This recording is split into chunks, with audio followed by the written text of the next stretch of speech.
जय हिंद दोस्तों। आज की क्लास में हम पढ़ने वाले हैं त्रिभुज के बारे में। तो इस हम आज बताते प्रश्नावली 6.1, बट हम सोचे कि उससे पहले त्रिभुज के बारे में कुछ पढ़ा देते हैं। तो देखिए, त्रिभुज है उनके बारे में हम समझेंगे आज बिल्कुल आसान तरीका से, जो प्रश्नावली 6.1 में पूछे जाएंगे। तो आइए हम समझते हैं क्लियर तरीका से कि चैप्टर नंबर 6 जो है त्रिभुज, उसको समझते हैं। आइए देखिए, तो चैप्टर नंबर 6 है, इनका नाम है त्रिभुज। तो हम यहाँ पे लिख दिए त्रिभुज। अब देखिए, पहले हम जान लेंगे कि त्रिभुज कहते किसे हैं। तो देखिए, त्रिभुज में क्या लिखे हैं कि त्रिभुज तीन सरल रेखाओं से घिरे हुए आकृति को त्रिभुज कहते हैं। क्या कहते हैं? तीन सरल रेखा से मतलब तीन सीधी रेखा से। तो तीन सीधी रेखाओं से घिरी आकृति को क्या कहते हैं? हम त्रिभुज कहते हैं। ये है त्रिभुज का परिभाषा। और ये देखिए, तीन सीधी रेखा है, सरल रेखा है, इसको क्या कहते हैं? त्रिभुज कहते हैं। अब चलिए, ये तो हम समझ गए कि त्रिभुज किसे कहते हैं, तीन सरल रेखाओं से घिरी आकृति को त्रिभुज कहते हैं। अब दूसरा, अब देखिएगा कि प्रश्नावली 6.1 में क्या दिया हुआ है कि कुछ सवाल दिया हुआ, वहाँ पे डॉट डॉट दे करके और दिया गया है कि समरूप है या फिर सर्वांग सम है। तो हम क्या करेंगे, समरूप के बारे में जान लेंगे कि हम कैसे समझेंगे कि वो समरूप है या फिर सर्वांग सम है। तो देखिए, पहले दिया हुआ है समरूप। तो समरूप में क्या कर रहा है कि जिसका आकार एक जैसा हो उसे समरूप कहते हैं। मतलब कि आकार एक रहना चाहिए, साइज छोटा हो या बड़ा हो, उससे उसे कोई मतलब नहीं है, तो उसे क्या कहेंगे? समरूप कहेंगे। जैसे यहाँ पे एक आकृति बनाए हैं ये, तो ये देखिए, ये दोनों बराबर है साइज में भी और आकृति में भी। लेकिन यहाँ पे देखिए, ये साइज में छोटा बड़ा है और आकृति सेम है, मतलब ये भी त्रिभुज बनाया गया है और ये भी त्रिभुज बनाया गया है। तो ये क्या होगा? ये होगा समरूप होगा। समझिए, इतना ध्यान में रखना है कि समरूप किसे कहते हैं? जब उसका आकार क्या रहना चाहिए? एक रहना चाहिए, चाहे साइज छोटा हो या फिर बड़ा हो। ये हम समझ लिए समरूप। समरूप को ध्यान में रखना है। चलिए, अब समरूप समझ गए कि जिसका आकार एक जैसा होना चाहिए, साइज से कोई मायने नहीं है। अब देखिए, सर्वांगसम है। सर्वांगसम किसे कहते हैं? तो सर्वांगसम में लिखा हुआ है कि जिसका आकार और साइज दोनों एक जैसा हो उसे सर्वांगसम कहते हैं। मतलब इसका उल्टा आप बोल सकते हैं कि इसमें क्या करा है कि आकार एक जैसा होना चाहिए, साइज कोई मैटर नहीं करता है। और इसमें क्या करा है कि आकार और साइज दोनों एक जैसा रहना चाहिए। अगर हम ये इसमें बोलेंगे सर्वांगसम में, तो ये नहीं होगा। हाँ, ये हो सकता है क्योंकि इसका आकार और साइज दोनों क्या है? बराबर है। लेकिन इसमें क्या दिया हुआ है? देखिए, ये दोनों क्या होना चाहिए? बराबर होना चाहिए। ये दोनों बराबर होना चाहिए, आकार भी देखने में भी बराबर होना चाहिए और साइज में भी बराबर होना चाहिए। तो उसे हम क्या कहेंगे? उसे हम सर्वांगसम कहेंगे। इस चीज़ को हम समझ लिए।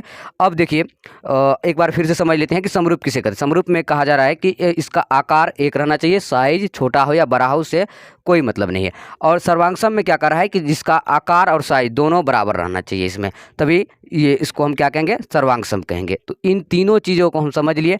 अब हम चलते हैं लास्ट, एक और स्टेप है जिसमें ये कहा जाता है कि जैसे कि इसे हमें समरूप बनाना है। मतलब मान लीजिए कोई सवाल दिया रहेगा, इससे कहेगा समरूप बनाने के लिए। तो समरूप बनाने के लिए हम कोई नियम लागू करेंगे। तो ये नियम दिया हुआ है इसमें, उसी नियम को हम बनाते हैं, सॉल्व करते हैं। देखिए, इसको हम क्या करते हैं? मिटाते हैं और यहाँ पे नियम लिख करके उसके बाद आपको आगे स्टेप समझाते हैं। तो हम क्या किए, यहाँ पे लिख लिए कि समरूप बनाने के नियम, इनको हम समझने वाले हैं कैसे बनाया जाता है। देखिए, समरूप बनाने के लिए हमें दो नियम लागू करना पड़ेगा। पहला क्या है? संगत भुजाओं का अनुपात बराबर होना चाहिए। और दूसरा क्या है? संगत कोण भी बराबर होना चाहिए। तो चलिए इसको समझते हैं क्लियरली में। जैसे कि ये मान लीजिए हम क्या बना लिए, ये त्रिभुज बना लिए और इस एक दो त्रिभुज बना लेते हैं और इसका नाम रख देते हैं। इसमें रख देते हैं ए, इसका बी और इसका सी। इसमें रख देते हैं पी, क्यू और आर और इसका कोण बना देते हैं। इसमें तीनों दोनों में कोण बना देंगे इसका। अब देखिए, इसे क्या कहते हैं? इसे कहते हैं भुजा। ये तीन भुजा है, इसमें भी तीन भुजा है। और ये जो दिया हुआ है इसको क्या बोलते हैं? कोण बोलते हैं। तो इसमें क्या कर रहा है कि संगत भुजाओं का अनुपात बराबर होना चाहिए, मतलब इनका और इनका भुजा का जो अनुपात है वो बराबर होना चाहिए। तो हम क्या करते हैं, पहले इसमें एक मान बैठा देते हैं। जैसे यहाँ पे लिख देते हैं हम 60 डिग्री और यहाँ पे लिख देते हैं 50 डिग्री और यहाँ पे लिख देते हैं 70 डिग्री। तो कितना हो जाएगा? तो इधर हो जाएगा 50 50 100 और 70 10 80, 180 डिग्री आ जाएगा। और इसमें क्या करते हैं? इसमें भी अलग अलग मान बैठा देते हैं। यहाँ पे लिख देते हैं 70, यहाँ पे लिख देते हैं 60 और यहाँ पे लिख देते हैं 50। इस तरह से हम लिख दिए। और जैसे कि इसका हम मान रख देते हैं, इस भुजा का मान 3 6 9 और यहाँ पर रख देते हैं 3 6 9 रख दिए। फिर यहाँ पे रख देते हैं 9 18 और 27 रख देते हैं। अब देखिए, अब हम इसको क्या करते हैं? समझते हैं। तो ये क्या है? इसको हम बोलते हैं भुजा, इसको बोलते हैं भुजा और इसको क्या बोलते हैं? इसको बोलते हैं कोण।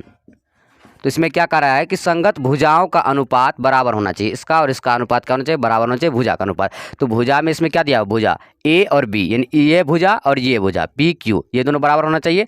ए सी और ये पी आर, इस तरह से ये इसका इसका और इसका और नीचे वाले का दोनों का क्या होना चाहिए? बराबर होना चाहिए। चलिए, तो ए बी है तो हम लिखेंगे ए बी बटे में क्या लिखेंगे? इसको पी क्यू, क्योंकि इन दोनों को बराबर करना है तो लिखेंगे पी क्यू बराबर। अब देखिए ए बी का मान कितना है? 3 है, 3 लिखेंगे। फिर पी क्यू का मान कितना है? 9, तो 9 लिख देंगे। अब देखिए इसको काटेंगे तो 1 तिहाई 3 और 3 तिहाई 9, तो 1/3 आ जाएगा। फिर क्या करते हैं? नीचे वाले को लेते हैं बी सी और क्यू आर को, लिखेंगे बी सी बटे क्यू आर। तो बी सी का मान कितना है? बी सी का मान है 6 और क्यू आर का मान कितना है? 18, तो हम लिख देंगे 18। अब देखिए एक छक्के कितना होगा? 6 और 6 3 18, और 3 छक्के 18 होगा, तो 3 लिख दिए। इसका कितना आ गया? 1/3। अब ये बच गया ए सी और पी आर, तो लिखेंगे ए सी बटा पी आर। अब देखिए ए सी का मान कितना है? 9, तो लिखेंगे 9 बटा पी आर। ये नहीं बचा, देखिए ए बी, तो ए बी लिख दिए, पी क्यू 9 लिख दिए, इसका पी क्यू 9 था। हाँ, ए सी बटे पी आर लिख दिए, तो ए सी का मान कितना था? 9, तो 9 लिख दिए। पी आर का मान कितना है? 27, तो लिख देंगे 27। अब देखिए 1 नमा 9 हो जाएगा और 3 नमा 27, 1/3। तो अब देखते हैं यहाँ पे, देख सकते हैं आप यहाँ पे कि क्या आया है? तीनों का 1/3 आया है। ये हुआ इसका समरूप बनाने का नियम। पहला कंडीशन हमें निकल गया। अब दूसरे कंडीशन में क्या कह रहा था? कि संगत कोण भी बराबर होना चाहिए, मतलब ये जो कोण है वो कोण भी क्या होना चाहिए? बराबर होना चाहिए। तो आप देखिए, जैसे कि इसका कोण ए है तो हम लिखेंगे कोण ए। कोण ए का मान कितना है? 50 है, 50 डिग्री है, 50 डिग्री। इसमें भी 50 डिग्री किसका है? पी का है, तो लिख देंगे हम इधर कोण पी का मान कितना है? 50 डिग्री है। इन दोनों का बराबर हो गया। अब दूसरा क्या है? इनका कोण बी है, तो लिखेंगे कोण बी। कोण बी, कोण बी का मान कितना है? तो कोण बी का मान है 60, तो लिख देंगे 60 डिग्री। अब देखिए उसके बाद इसमें 60 डिग्री किसका है? आर का, तो लिखेंगे कोण आर बराबर 60 डिग्री। फिर क्या बच गया? अब ए बी और सी बच गया, तो लिखेंगे कोण सी। कोण सी का मान कितना है? 70 डिग्री है, तो लिख देंगे 70 डिग्री। और इसमें किसका है? क्यू का है, तो लिखेंगे कोण क्यू बराबर 70 डिग्री। तो इसका कोण भी क्या है? बराबर है।